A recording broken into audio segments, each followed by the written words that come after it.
नमस्कार दोस्तों, स्वागत है आपका मेरे चैनल कॉमिक्स लाइफ में। शुरू करते हैं मनोज कॉमिक्स की एक और मज़ेदार कॉमिक्स, कत्ल की रात।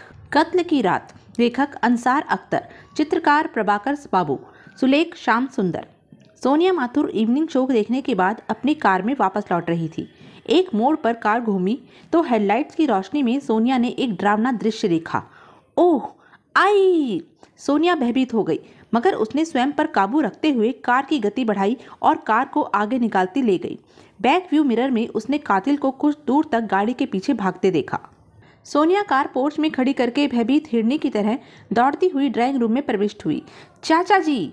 अरे सोनिया, क्या हुआ तुम्हें? चाचा जी, कुछ बताओ तो सही, क्या हुआ है तुम्हें? सोनिया जो कुछ देखकर आई थी चाचा जी को बता दिया। तो तुमने एक खून होते देखा है, क्या कातिल ने भी तुम्हें देख लिया था? हाँ चाचा जी, कुछ दूर तक वह मेरी कार के पीछे दौड़ा भी था, लेकिन मैं उसका चेहरा साफ नहीं देख पाई थी। हमें पुलिस को इस घटना की सूचना देनी चाहिए। कुछ देर बाद दोनों पुलिस स्टेशन में बैठे थे। सोनिया का बयान लिया जा चुका था। मिस सोनिया, माना कि आपने कातिल का चेहरा नहीं देखा, लेकिन उसके शरीर की बनावट के विषय में तो कुछ बता ही सकती हैं। उसका कद कैसा था?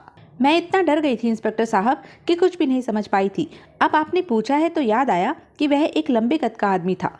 लंबे कद के सैकड़ों लोग होते हैं, कुछ और याद करके बताइए। मुझे और कुछ याद नहीं है। ओके, आपने जो जानकारी दी है उसके लिए धन्यवाद, अब आप जा सकती हैं।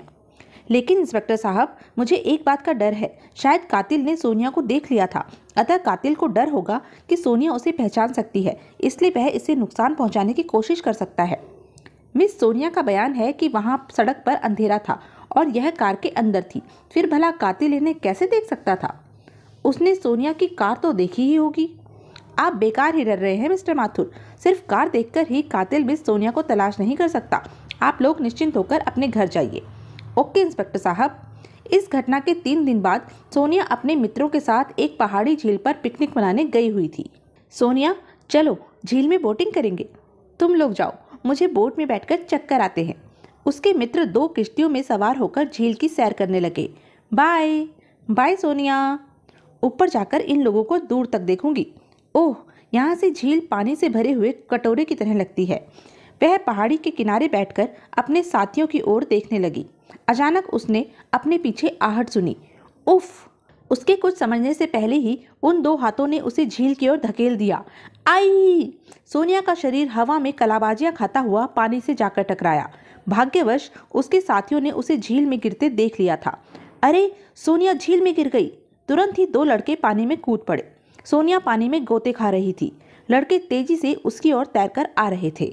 घबराओ मत सोनिया, दोनों उसे पानी से निकालकर किनारे पर ले आए। सोनिया बेहोश हो चुकी थी। होश में आने पर सोनिया ने स्वयं को अस्पताल में पाया। चाचा जी, मेरी बच्ची। चाचा जी, मैं झील में खुद नहीं गिरी थी, किसी ने मुझे धक्का दिया था। धक्का? कौन था वह? मैंने उसका चेहरा नहीं देखा, सिर्फ दस्ताने पहने हुए 2 हाथ देखे थे। पता नहीं कौन था वह। सोनिया, तुझे धक्का देने वाला वही कातिल होगा जिसे तूने हत्या करते देख लिया था। अपनी पहचान छुपाने के लिए वह तुझे मार डालना चाहता है। तो अब क्या होगा चाचा जी?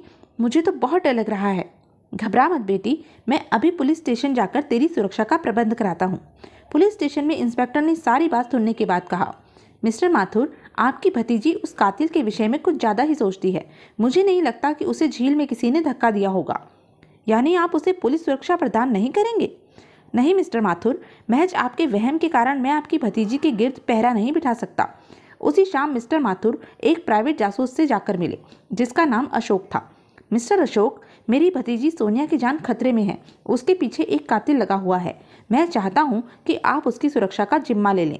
मिस्टर माथुर ने अशोक को पहचान के लिए सोनिया का चित्र दिखाया, कुछ जरूरी बातें बताई और अंत में कहा, इस वक्त सोनिया खुल्लर नर्सिंग होम में है। कल शाम तक घर वापस आ जाएगी। मैं चाहता हूँ कल शाम से आप उसकी निगरानी शुरू कर दें। ओके मिस्टर माथुर, मैं मिस सोनिया को उस कातिल से बचाने की पूरी कोशिश करूँगा। थैंक्स, अब मैं चलूँगा। अशोक कोई बहुत मशहूर प्राइवेट जासूस नहीं था। उसके पास महीने में 1 आध ही केस आता था। इसी कारण उसके भीतर काम करने का जोश बहुत ज़्यादा था। अगर लड़की की जान खतरे में है तो कातिल उसे नर्सिंग होम में भी नुकसान पहुंचा सकता है। मुझे आज रात से ही उसकी निगरानी शुरू कर देनी चाहिए। रात के 12 बजे थे। खुल्लर नर्सिंग होम की इमारत के पीछे गली में अशोक एक मकान की दीवार की ओट में खड़ा था। अगर कोई व्यक्ति सोनिया को मारना चाहता है तो वह इसी ओर से नर्सिंग होम में घुसने की कोशिश करेगा। कुछ ही देर में उसने एक टैक्सी गली में आते देखी। यह टैक्सी इस तरफ क्यों आई है? टैक्सी नर्सिंग होम की इमारत के निकट रुक गई और पिछली सीट से एक व्यक्ति बाहर निकला। फिर वह झुककर भीतर बैठे हुए ड्राइवर से कुछ कहने लगा। कुछ क्षण बाद वह पैदल ही चलता हुआ गली से बाहर चला गया। टैक्सी वहीं खड़ी रही थी। अशोक के मन में संदेह पैदा हो चुका था। कौन है यह व्यक्ति? टैक्सी यहाँ रुकवाकर कहाँ चला गया है? 15-20 मिनट तक वह व्यक्ति वापस न आया तो अशोक टैक्सी की ओर बढ़ा। भैया, माचिस होगी तुम्हारे पास? टैक्सी ड्राइवर ने उसे घूर कर देखा। नहीं है माचिस। अच्छा, क्या टैक्सी खाली है? नहीं, सवारी है मेरे साथ। कौन है वह सवारी? कहाँ से लाए हो तुम उसे? इस बार ड्राइवर ने चौंक कर कुछ क्रोध से अशोक की ओर देखा था। तुम पूछने वाले कौन हो? मैं? शब्द अशोक के मुंह में ही रह गए थे। धाड़! आह! अशोक नीचे गिरा था मगर बेहोश नहीं हुआ था, लेकिन पीड़ा के कारण उसकी आंखें बंद थी। तुम बिल्कुल ठीक समय पर आए जागीरा। ड्राइवर ने जिसे जागीरा कहकर संबोधित किया था उसने सोनिया को कंधे पर उठा रखा था। शेरू? कौन था यह? ड्राइवर ने जो उत्तर दिया था वह अशोक ने नहीं सुना था, क्योंकि उसका मस्तिष्क तो इस वक्त कुछ और ही सोच रहा था। जागीरा? शेरू? ओ गॉड, यह लोग तो खतरनाक पेशेवर कातिल हैं। अपराध जगत में ये नाम काफ़ी मशहूर हैं। इससे रास्ते में निपटेंगे। टैक्सी चल पड़ी। मैं इस वक्त 2 खतरनाक कातिलों के चंगुल में फंस गया हूँ। मैं अपना पिस्तौल भी गाड़ी में छोड़ आया था। खाली हाथ इन बदमाशों से मुकाबला नहीं कर सकता। इसकी तलाशी लेकर देखता हूँ। उसने अशोक का पर्स निकालकर देखा। पर्स में अशोक का जासूसी का लाइसेंस था। ओह, यह तो प्राइवेट जासूस है। जासूस? हाँ, लेकिन यह हमारे पीछे कैसे लग गया? पीछे कैसे भी लगा हो, अब तो यह सोचो इसका क्या किया जाए। इसने मुझे अच्छी तरह देख लिया है। मैंने सोच लिया है कि इसका क्या करना है। तुम पुल पर टैक्सी रोक लेना। पुल तक जाने की क्या ज़रूरत है? इसे गोली मारकर यहीं सड़क के किनारे फेंक देते हैं। नहीं, इसे नदी में फेंकेंगे ताकि जब लाश मिले तो इसकी मौत को दुर्घटना या आत्महत्या समझा जाए। अशोक मन ही मन अपने बचाव की तरकीबें सोच रहा था। यह शायद नदी के पुल की बात कर रहे हैं। वह काफ़ी ऊंचा पुल है। नीचे पानी में बहुत तेज़ी से बहता है। वहाँ से गिरकर कोई बच नहीं सकता। अब मैं क्या करूँ? टैक्सी पुल में दाखिल हुई तभी तेज बारिश शुरू हो गई। पुल के बीच में शेरू ने टैक्सी रोक दी और दोनों बाहर निकल आए। बारिश काफ़ी तेज है। यह हमारे लिए अच्छा है। बारिश के कारण पुल पर कोई निशान नहीं बचेगा। आओ उसे गाड़ी से बाहर निकालते हैं। दोनों ने मिलकर अशोक को बाहर खींचा। जरा देखना, यह अभी तक बेहोश है या बहाना कर रहा है। जागीरा ने अपने बूट की ठोकर पूरी शक्ति से अशोक के घुटने पर मारी। पीड़ा के कारण अशोक की आंखों में पानी आ गया था, मगर वह दांत भींचकर पीड़ा सहन कर गया, क्योंकि इस वक्त तड़पने का मतलब सिर्फ मौत था। चोट खाकर भी नहीं हिला, इसका मतलब बेहोशी है। तो फिर फेंक दूं नीचे? हाँ, अब बचने का केवल एक ही चांस है। पुलिस की रेलिंग के ठीक नीचे से लोहे का एक मोटा तार गुजरता है। जब यह मुझे नीचे फेंकेगा तो मैं उस तार को पकड़ने की कोशिश करूंगा। शेरू ने उसकी टांगे पकड़कर उसे रेलिंग की ओर घसीटना शुरू कर दिया। रेलिंग के निकट पहुंचकर उसने अशोक का कॉलर पकड़कर उसे उठाया और रेलिंग पर लटका दिया। फिर वह नीचे बैठकर उसके पैर ऊपर उठाने लगा। अब अशोक ने अपनी आंखें खोल ली थी और रेलिंग के नीचे से गुजरते हुए तार को देख रहा था। और जैसे ही शेरू ने उसके शरीर को नीचे धकेला, उसने अपने दोनों हाथ फैला लिए। भाग्य ने उसका साथ दिया और वह तार पकड़ने में सफल हो गया। शेरू ने झांककर देखने की जरूरत नहीं समझी थी कि अशोक का शरीर नदी में गिरा है या नहीं।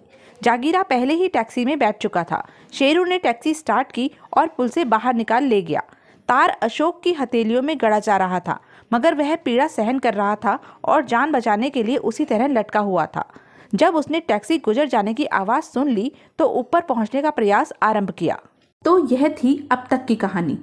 आगे की कहानी जानने के लिए बने रहें मेरे साथ। और हाँ, मेरे चैनल को लाइक, शेयर और सब्सक्राइब करना ना भूलें।